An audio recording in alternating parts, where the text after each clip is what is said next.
Dans une banque, tout le monde était terrorisé et s'était abattu au sol. Les gardes de sécurité ont assommé un tireur avec un choc électrique. Il s'est avéré que ce qui a déclenché cette confusion n'était qu'un bonbon à l'enveloppe. Plus absurde encore, Homer, condamné au service communautaire, est devenu instantanément un ami à boire avec le chef de police. Voici ce qui s'est passé. Homer, en mangeant un bonbon à l'enveloppe, est allé à la banque pour retirer de l'argent. Depuis que la banque interdit de manger, Homer a mis le bonbon à l'enveloppe dans sa poche. Lorsqu'il est entré dans la banque, soudain, quelqu'un a crié qu'il avait une arme. En entendant cela, tout le monde s'est accroupi immédiatement. Malheureusement, le bonbon était trop collant. Homer n'a pas seulement été incapable de s'expliquer, mais il n'a même pas pu sortir sa main. Les gardiens de sécurité ont imaginé par eux-mêmes un scénario de danger. Un gardien de sécurité a profité de l'occasion pour l'attaquer à la dérobée et l'a abattu avec un électrocuteur. Plus tard, on a découvert que l'arme n'était qu'un bonbon à l'enveloppe, en raison de l'alarme qu'il a provoquée dans la banque. Homer a été condamné à 100 heures de service communautaire. Bien que Homer ne le veuille pas, il a été contraint d'accepter la sanction. Clancy, après avoir fini son appel téléphonique, est venu superviser le travail de service communautaire. Lorsque Clancy a examiné tout le monde, il a remarqué la valise de Homer et a demandé ce qu'elle contenait.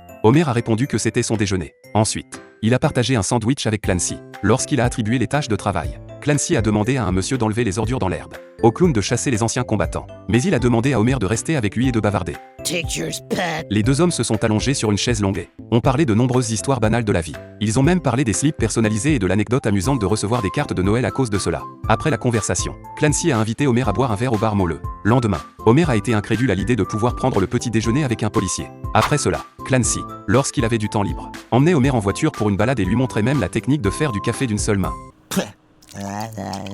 Une fois, Homer a vu l'ordinateur et a demandé s'il pouvait consulter ses propres informations. Clancy a dit qu'il n'y avait pas de problème.